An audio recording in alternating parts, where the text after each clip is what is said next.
For my cultural research project, I will be interviewing one of my closest friends by the name of Jason Lim. I've known Jason for close to 10 years. We share many hobbies in common, and he's also a history major here at Cal State Long Beach. I am Jason Lim.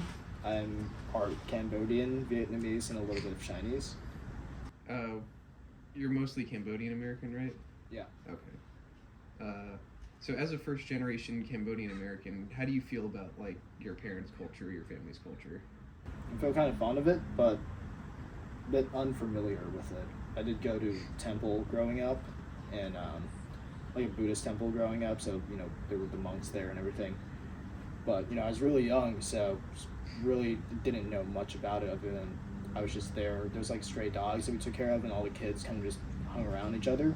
It wasn't really like something I really thought of. Do you think you're trying to like connect to your culture in any way?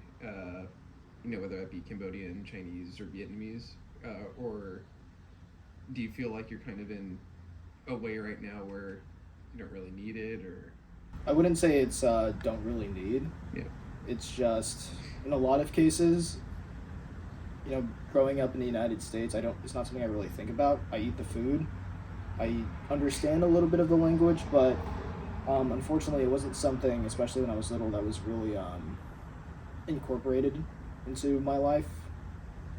I think in a lot of ways, my childhood growing up was more American than it was Asian American or Cambodian in that sense.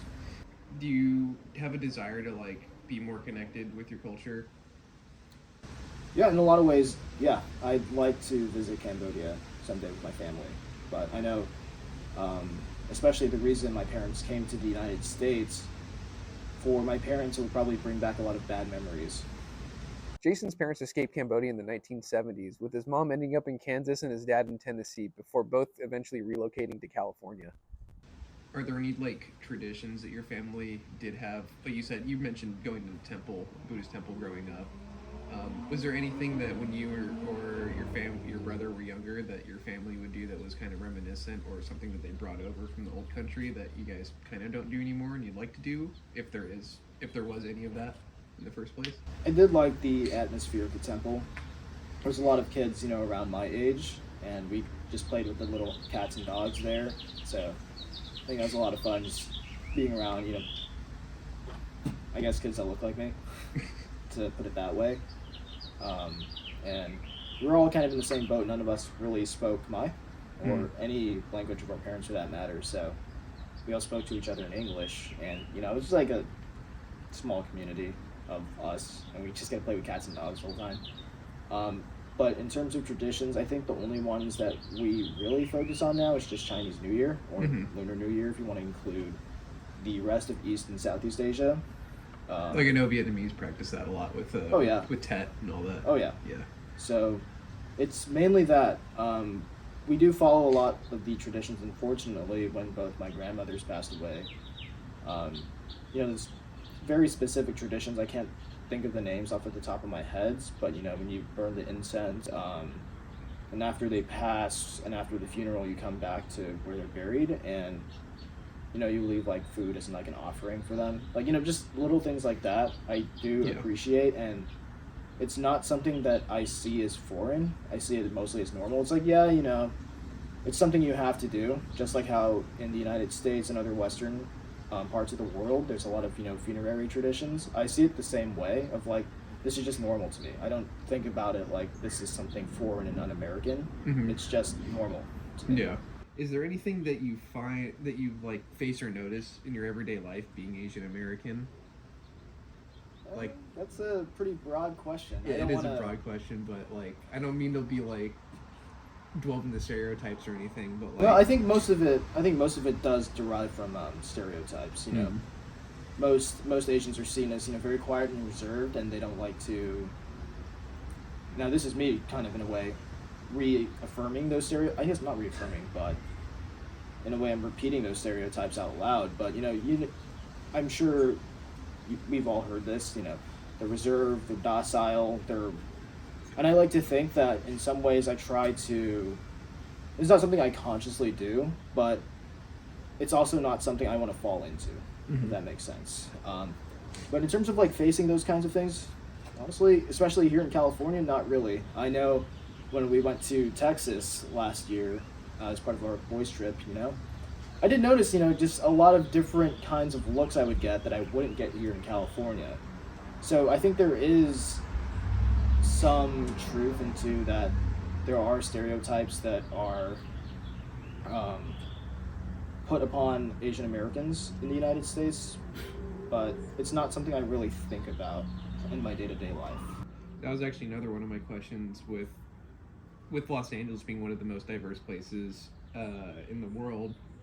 How do you think this has affected your upbringing? I think, yeah, as you mentioned before, I kind of touched on that already with the last question, but I think it's, I guess maybe in a sense, a more optimistic way of thinking, going from Los Angeles, and then I have family in the South, both South Carolina, Georgia, Virginia, etc. And going from the Los Angeles area to those areas, it's kind of an eye opener.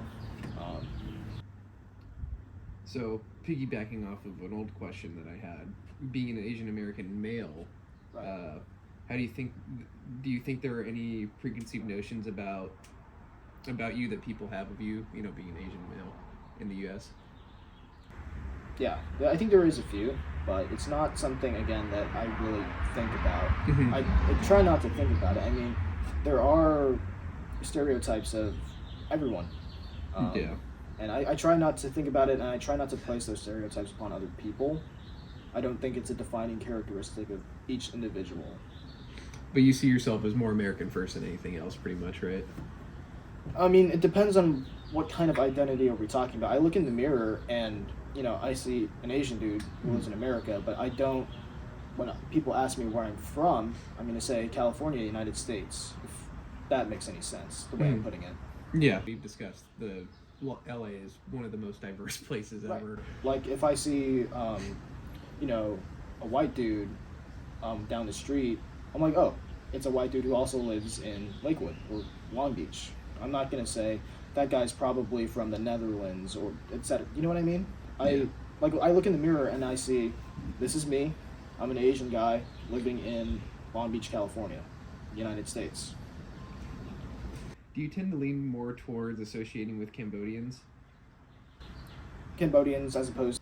Say you're at a party. You go to a Right. party, you don't really know anybody there, you're with your one buddy, he invited you, and the people that you would gravitate more towards hanging out with at the party would, let's just say, like, oh, for sure, these guys are Cambodian. Would you go hang out with these guys?